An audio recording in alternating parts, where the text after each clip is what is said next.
Shalom, shalom. Shalom. First and foremost, giving all praises, honor, glory, and worship unto Yahweh, Bahasham, Yahweh Shai, Bahasham, Makakodash. Double honors unto the elders and the apostles of Great Millstone. Greetings and salutations unto Yahim, upholding the testimony of our Lord and Savior, Yahweh Shai, in truth and in sincerity. All right. We're going to do a lesson concerning the Charagma, the Mark of the Beast, which is the RFID microchip, and it will be administered by NATO and the EU and their other tentacles of influence. But who's behind it is NATO and EU, and of course the international bankers. The Beast system indeed is NATO and the EU. But go ahead with what you have as far as your article is concerned. I will start with that. Matter of fact, how about this? Take your sip of coffee. I'll start with Habakkuk, the second chapter. Okay. Habakkuk chapter 2 and I'll start at verse 3. Well, now I'll start at the second verse. It says, "And Yahweh answered me and said, write the vision," which is vision going into the judgments, all right, prophecies, "and make it plain upon tables." And that's what we have, is the scriptures. And how has it been made plain? Well, through the edification of the prophets. And when the prophets teach the word, that's where it's being made plain. That's where the understanding is being gotten. All right. It says that he may run that read of it, which is the Holy Spirit, which permits the prophet to prophesy and have the understanding of the word. Verse 3, "For the vision is yet for an appointed time." And one of the primary visions is found in Revelation, the 13th chapter, which we're about to elaborate on, which is the Mark of the Beast. Right. All right. It says, "But at the end it shall speak," and we're at the end. In the speaking, meaning is the infrastructure, they're talking about it. They have the technology here. On a mass and major scale. They're talking about it in the World Economic Forums. Davos, they're speaking about these things. These are objectives to be conquered on specific years of mass population having these things. That's right. It says, "But at the end it shall speak and not lie. Though it tarry, wait for it." But it seems as, okay, this man has had the technology for a minute now. So it seems as if it's tarrying. And even on a more macro scale, it seems as people the actual technology wasn't here for so long. Yeah. So it was as if it was tarrying because the technology was nowhere to be found of the RFID microchip. Yeah, because, like it. No, go ahead. Of course, even though he had the technology, he still had to put things in place. Right. Yeah, and the brother was talking about, and the elders went into the data centers. Right. That's a part of his working his way up to it, because he still need to develop these structures in order for him to fully go all out with his plan. Yeah. He still need to set up these wirings in the ground and things of that sort. Yeah, fiber optics. He still has to, give people these jump shots in order for their bodies to be able to adapt to that device. Yeah. There's still things that he had to do over time, but it took time. But the Lord still had it in place where he opened the eyes of his elect, of his men, to be able to see these things. Oh, he had to do this. He had to do that. This is for this, so this can develop and this to happen. Right. In order for us to get there, Esau still had to do a few things, but the Lord is still taking his time with it. Why? To open the eyes of the elect. And that's a different topic for a different day. But hey, these are things that, are supposed to happen over time. It's tarrying as a brother going into, or as a priest going into, but at the same time, it's happening for a reason. It's gonna happen on the Lord's time. Yeah, it's you know? happening on the Lord's time. Everything is subject to the Lord saying, all right, when he decides the prophecy to take place, everything will be done decently and in order. And that's the thing, man. It's up to the Lord. It's his decision. All right, you got it, bro. That's right. No, you on point, bro. Yeah. So let's go to the literature that you had. This is from the app. The app, you can download the app, the Bible Hub. It's kind of like the Blue Letter, but it's a little more intricate. But you can go into it and you can ask a question about the MOTB. But one of the questions that was on here, which they made into an article, it says, can one be saved after the mark of the beast mark? All right, which is going into the MOTB. All right, in which I believe the elder apostle Ramla went into that. All right, which, amen, there's no forgiveness after taking this. And this is primarily talking about you going into, we're primarily talking to you Israelites, I should say. You heathens, it doesn't even matter if you take it or not. But for you Israelites, yes, this matters, man. It matters a lot, okay? And I'm going to go into it. Is salvation possible after taking the mark of the beast? Definition, scriptural foundation. Revelation describes a future scenario involving the mark of the beast. A key passage states he requires everyone, going into Revelation chapter 13 and 16, it says he requires everyone to receive a mark in their right hand or in their forehead. The context speaks of an end times figure often refers to as the beast who demands worship and allegiance. In Revelation 14 verses 9 through 10, an angel warns that anyone who worships the beast and takes this mark will drink the wine of the wrath, the wine of the Most High's wrath. These references form the backdrop for the question of whether salvation remains possible for those who receive this mark. The Board of Biblical Narrative teaches that the Most High's desire is for all to repent. 2 Peter 3 and 9. But this is primarily talking about you Israelites. All of who? All of Israel. All right? The Lord is a merciful power. He is gracious. But it only for Israel, man. Keep going. You know?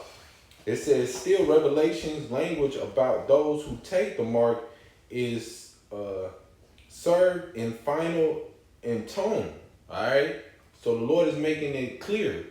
Anybody that take it, all right, there's no coming back for it. This is the elder went into it. I believe it was the elder apostle Tahar. He was saying, this is the only sin that's unforgivable, man. You know?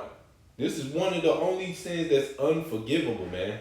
All right? There's a few other, things that the Lord requires that's unforgivable, that's required by death, of course. But, this is the main and final straw for those who do receive this. It's the hour of temptation. Yeah. So if you receive this thing, and the Lord is going to take you out. Yeah. So I'm going to jump down to the main point, because it do have some key scriptures which we can bring out. All right. Of course, we already brought out, and we're going to bring out Revelation 13. We can also bring out Revelation 14 too. Revelation, since you mentioned that as well, Revelations, I believe that's 2 and 10, hour of temptation. Yeah, you can grab that too. Let me grab that real quick. Just to harp on it real quick. You got it, brother. Pardon me. I'm trying to keep my immune system up. A little coffee and turkey tail. Mycelium. All right, so this is Revelations chapter 2 and verse 10. Well, that's that's right. That's a good one, but I think I want 3 and 10. Yeah. Revelations 3 and 10. Because thou hast kept the word of my patience, which that term patience goes into suffering. All right. I also will keep thee from the hour of temptation. And that term hour of temptation is going into moment of piercing. All right. Let's prove it. All right. So when we go into the Greek, all right, we go into the term temptation. All right. And well, the basis of this context is pierasmos, right? Which an experiment, attempt, trial, proven. So it's to prove your soul, and it's an experiment of the Edomites because they want to put everybody on a grid,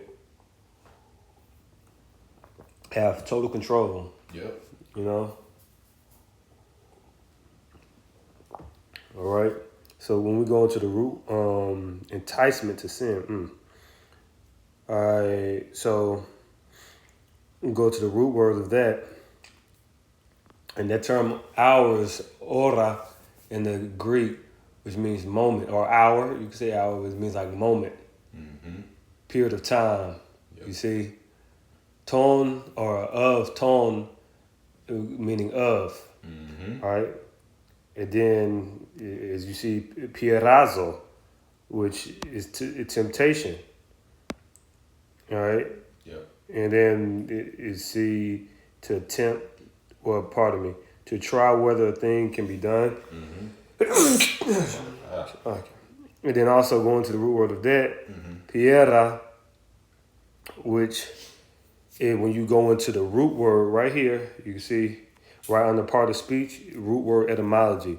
From the base of peran, G4008, and then you get in parentheses it says, through the idea of piercing. You see, they didn't want to put that in the outline of biblical usage. They wanted to put it, because it was too much. Yep. But when you go, you got to follow the root word. All right, so let's go to peran, which means in the peran, in its most simple sense of the word, it derives from piero, all right, which means to pierce. Yep. All right, so the hour of piercing, that's exactly what it means. So when we say these things, we're not just, they're just saying that just as, no, we're not tripping. Nah, because these scholars and people of that sort, these Edomites know and speaking the same thing that we're speaking. They don't know too much about prophecy, but best to believe they know what Revelation 13 is. Verse 16. The ones who have any sort of a brain about them know what that's talking about. But they don't. A lot of them don't know how to go into these things. Like only the top scholars go into these things like this. Yeah. I'm talking about the oligarch of the scholars. Yeah. These other scholars, they might know a Greek. They might know how to speak Greek, but they don't know how to apply the Greek language to the scriptures. No. You don't understand the kind of Greek to the extent of the spirit. Yeah. So that's a big difference between us and you. Yeah. Because we know how to apply it through the spirit. That's right, brother. So we go to what's needed. We don't. You don't have to understand the whole Greek language. We know what words are pertaining to prophecy. Yeah. And for edification. What's important. Right. What's for edification that the brother going into, such as this article that I'm reading. Because Esau has a lot of stuff, a lot of his philosophy and his breakdown and his belief in it. But later at the end, which we're going to get to, he's going to give you the answer. All right. You know what I'm saying? Any more, bro? Let me finish this up. Revelations chapter 3 and verse 10, because thou hast kept the word of my patience, I will also keep thee from the hour of temptation, which shall come upon all the world to try them that dwell upon the earth. Everybody's going to be tried with this. Yep. It's going to be global. Those data centers are global. Yep. Verse 11, behold, I come quickly. So we know prophetically, when they make this mandatory, Yahweh Shah is going to come quickly after that. Yeah, yeah. That's what's comforting us. That's why they're like, why are these guys, why are they okay with this? Well, we're okay with it because we understand the King of Kings, the Lord of Lords, is about to enter the stratosphere. Yep. You know? Yep. And on top of that, we doing the work. Yep. We're doing what the Lord told us to do. See, a lot of you people, you might be excited for the Lord, but you ain't fully excited. They don't understand. Because you don't understand. And on top of that, you don't even know if you did right or wrong. But then deep internally, you know you're wrong. Yeah. Because you was supposed to listen to the prophets. You was Yeah. supposed to listen to the men of the Lord. Yeah.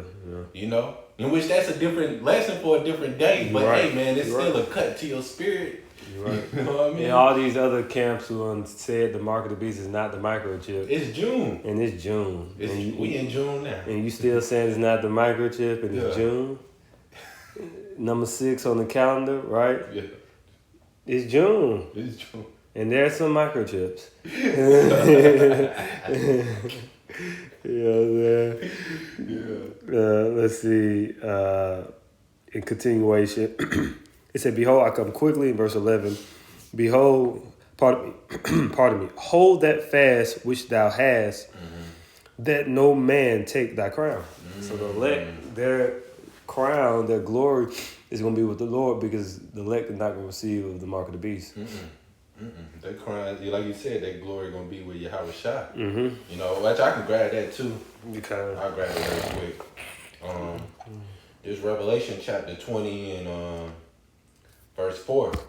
I'll let you grab it. Go ahead. It says, "When I saw thrones, and they sat upon them, and judgment was given unto them. Mm-hmm. And I saw the souls of them that were beheaded for the witness of Yahweh Shah, and for the word of the Most High, and which had not worshipped the beast, neither his image, neither had they had received his mark upon their foreheads or in their hands, and they lived and reigned with Hamashiach 1,000 years."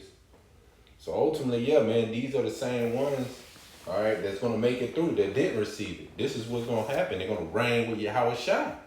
All right? And just because it said 1,000 years doesn't mean that it's over. It's 1,000 years means that, hey, man, we ain't going to be working you heathens like that no more. Yeah, well, But our we still going to be ruling. Yeah, though. our kingdom infrastructure will be well built up. Yeah. Like for really eternity. Like, you Yeah. know, so that's why it's gonna take 1,000 years. There's a lot of work that's gonna be done to build up something. But you're taking your time with everything. Yeah. You're making sure everything is done to just the most extravagant. Yeah. So it takes time. Yeah. You know, Yeah. but Yeah. you know, after that, you know, this is the garden. Yeah. We got to send the heathens to go dress the earth. That's right. So they got to go to the different provinces of the earth that we tell them to go to, and let them to live and have their tribes and their nations. But they do what we tell them to do. That's right. And they pay a portion to the priest, which we would be the priest. That's right. You know, they got to give us their first fruits. Yep. You understand? And, you know, and they have to keep our laws. Yep. And that's how it's going to be. That's right. You know, so you heathens should be very grateful. Mm-hmm.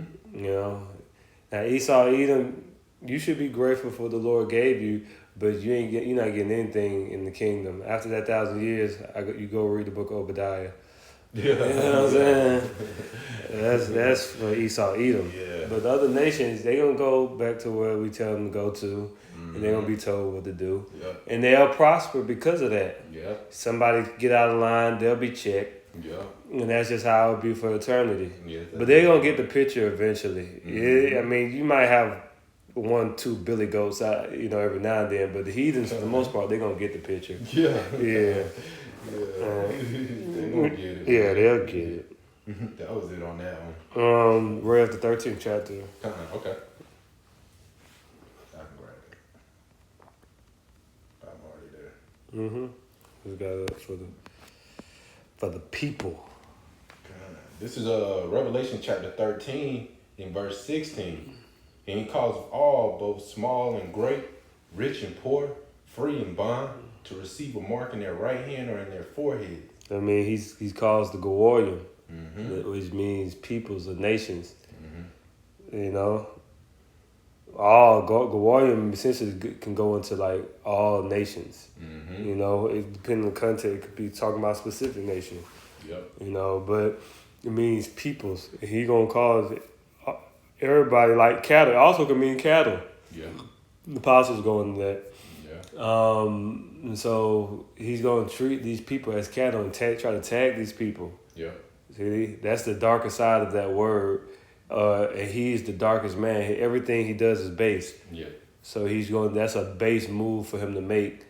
And see, our usage of the word is the Israelites coming back, and the Gawarium who deviated, but through Yahushua can be brought back. That's our labor. His labor is to deal with the people as cattle. Mm-hmm. You know. Yep.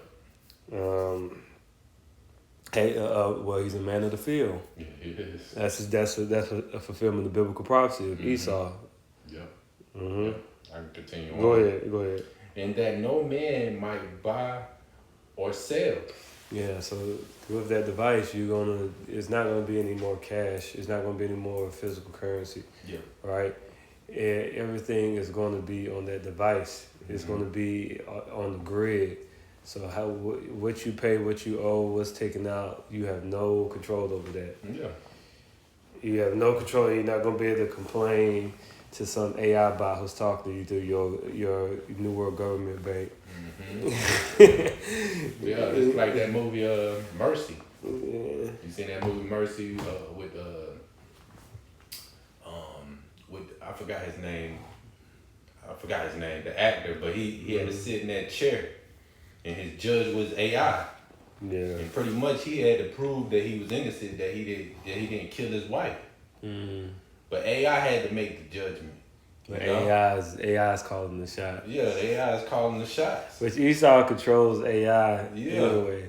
Now Esau he manipulates AI. He doesn't control it, but if he could control it, he'll not let AI be saying that when we be like, so is Great Millstone, are they telling the truth? AI be like, yes, according to the Bible, the Great Millstone telling the truth. And then Esau, if he could control it, they wouldn't say that. Yeah. So he can just manipulate. It's just like he can't control the earth. He can't control the nations. Yeah. He's trying with the Charagma. Yeah. That's why he's trying to do the Charagma, so he can control the nations. You know, Esau, he does things to further his wickedness, man. Whatever he's pushing, like this device, he's doing things to further his device. Mm-hmm. That's the same thing with that movie. You know, not if you haven't seen it, I suggest you go watch it. But spoil alert. Mm-hmm.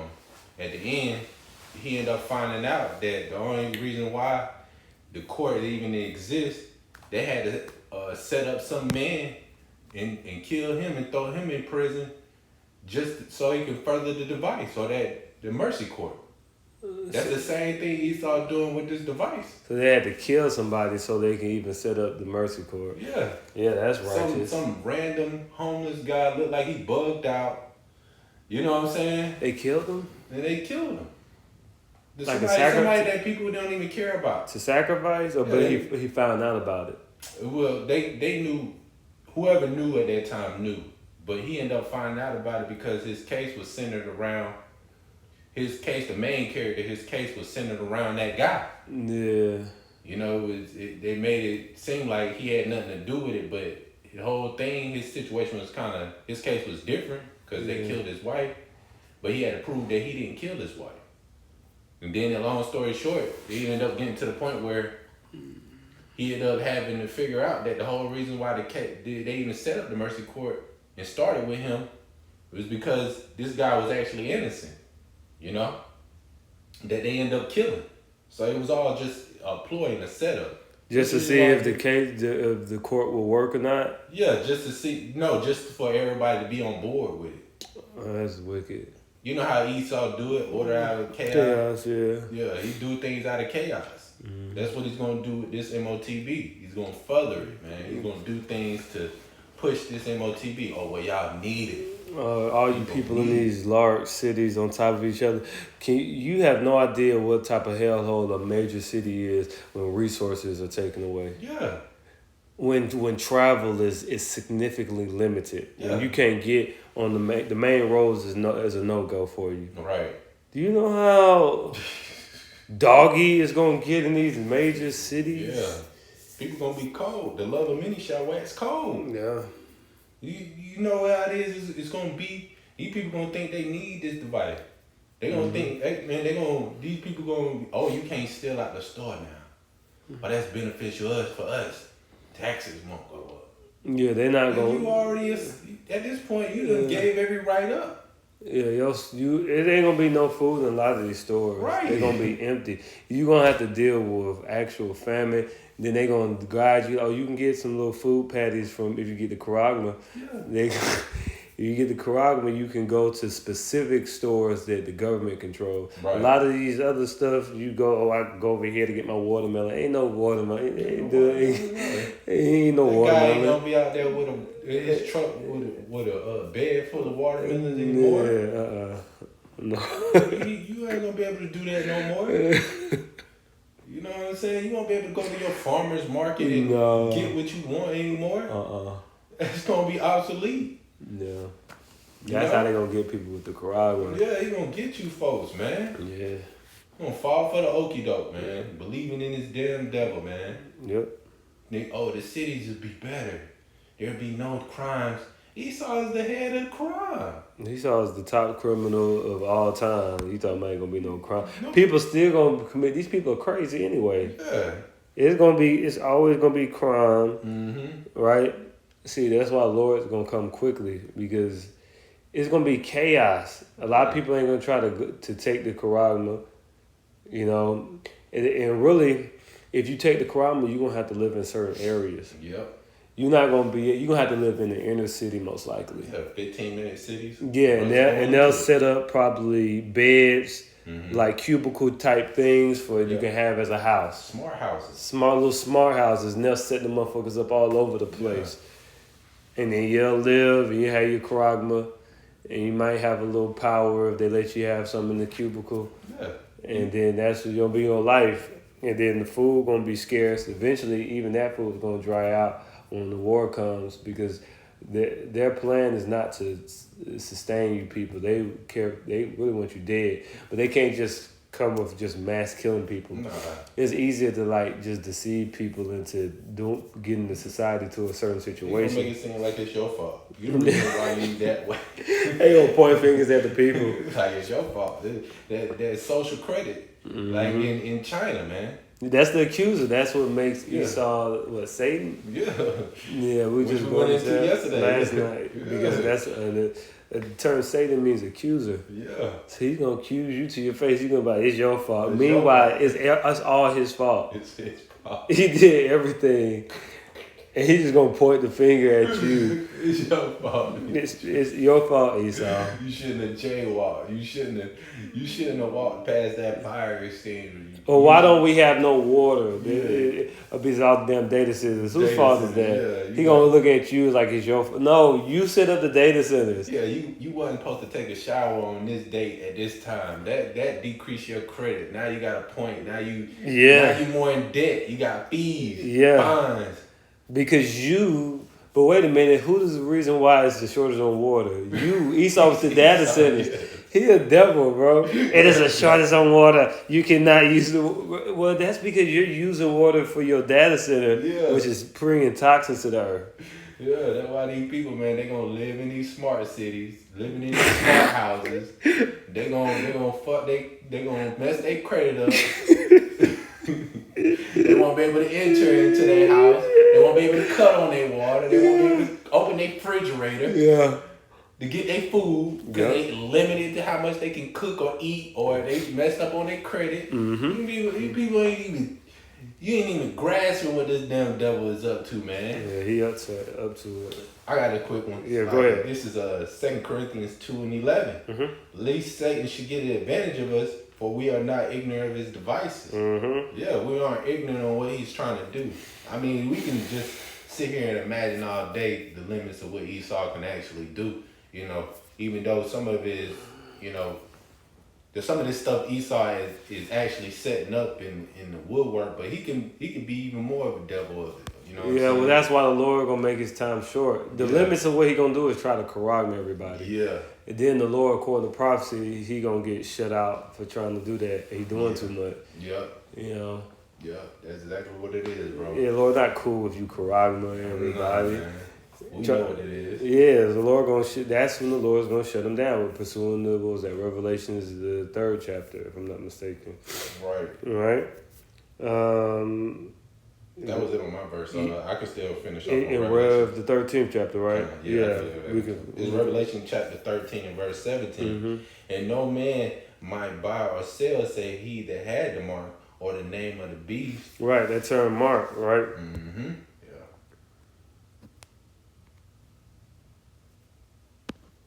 Because of all, both small and great, rich and poor, free and bond, to receive a mark in their right hand or their foreheads. Mm-hmm. Or their foreheads. Let's use that term mark. Charagma, stamped and printed mark, right? Mark branded upon horses. Thing, let's go to Roman numerals 2. Thing carved, sculpture, graven work. Mm-hmm. That's called, those are cuttings. Yep. If you carve something, that's you cut. They're going back to that piercing. Pieran in the Greek. All right.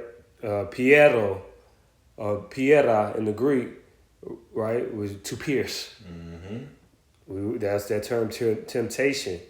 It coincides to this charagma word. We'll go further and we'll go to the root word of that, charax. Right? Charax, which means going a pale, a stake, a palisade. The tool. Pales between which earth, stones, trees. That's a cutting. A pale is something, you put a pale in the ground, that's a tent peg, that's cutting. Yeah. The tool to inject the device. Mm-hmm. Yep, that's what that Karax is. The Karax actually is the tool. You know, the Karax is the tool they use to inject what we have right here, the grapho, which is the information. Yep.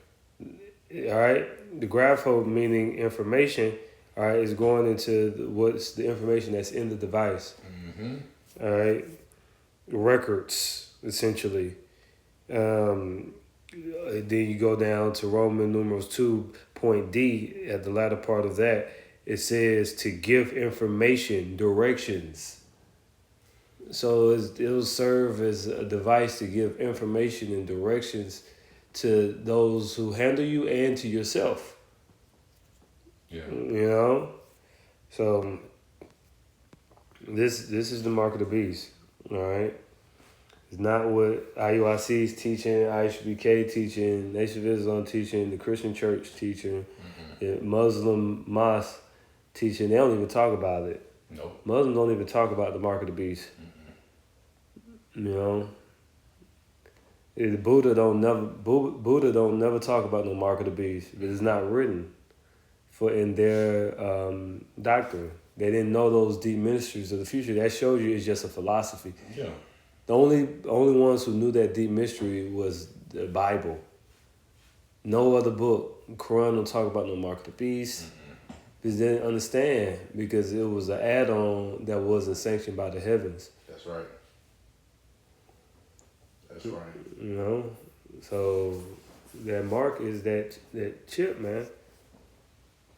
Right hand or in his foreheads. And then no man may buy or sell save he have the mark or the name of the beast or the number of his name. That's right. Here's wisdom. You know, the name of the beast, all right, being NATO and the EU, the Bible of the Roman Empire. Yep. You got to submit to that. All right? The number of his name is that Chai Ksai stigma. That's right. You know, 603 square and 6. You know? Yep. And that stigma being that cutting. Mm-hmm. You know? Chai being the foundation, all right, of this, you know, this republic of a Roman structure. Mm-hmm. Ksai, all right, going into the actual tools used. And Ksai goes into sword, a surgical instrument, actually. And that term stigma goes into prick or to attach a cut. All right.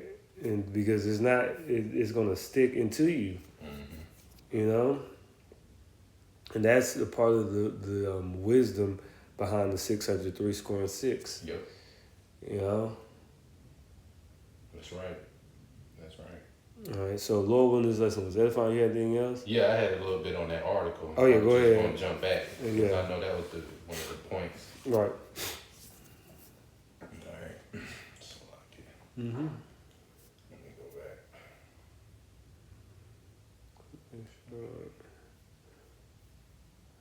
And bear with me. Yeah, you good, brother? Don't no. All right, and jumping back in that article, which is titled, "Is salvation possible after taking the mark of the beast?" In which, me and the brother was going into detail what it actually is, all right, and how Esau is trying to take it there. But here's the answer. Jumping down, it says conclusion of salvation after taking the mark. All right, and I'm gonna jump down to the main part. It says, while the Most High's grace is profoundly deep, the depiction in Revelation indicate those who accept the mark do so knowingly in worshipful allegiance to the beast, and thereby rejects Hamashiach's sacrifice. Revelation offers no example or promise of redemption after such a decision. Yeah, so most of you Israelites know what this is. All right, it's not that you don't know, because the Lord put the information out there for you to get. We're in the information age. Mm-hmm. All right, so y'all gonna know what this is. All right, it's not going. You don't have the excuse of saying I didn't know, Lord. No, the Lord has given it to you. Mm-hmm. All right, it says The prophets. We just explained it. After us explaining something like that, Yeah. You don't have an excuse. You sit up here and watch this. Yeah. Go ahead. Come on. It says, rather it portrays taking the mark as a culminating act of rejecting the true power. Hence, the reason conclusion alleged with the plain reading of Revelation in centers of church teaching is that once someone takes the mark in concession, idol worship, salvation is no longer sought nor received by that individual. So, hey, once you take this, man, it ain't no going back. You know you're not going to make it on a chariot. Know the Lord is not going to deliver you from those ICBM missiles or the judgment with the sword. Pretty much that's the same thing, The Lord is not delivering you from any of those things. All right? Once you take it, it's a wrap. Yeah. There's no going back. All right? And that's what you individuals who believe and don't believe, there's no going back after that, man. All right? That was it, brother. Yeah, there's no going back. There's only one way forward. Yep. Is either you take the charagma and die, or you abstain and live through Yahweh Shah, even if it comes at the price of martyrdom. That's right. That's right. All right. So, Lord willing, this lesson was edifying, giving all praises, honor, glory, and worship unto Yahweh, Ba'asham, Yahweh Shai, Ba'asham, B'chakodash. Once again, double honors unto the elders and the apostles of Great Millstone. Salutations unto your Achim. Shalom, and keep the faith. Shalom. Shalom.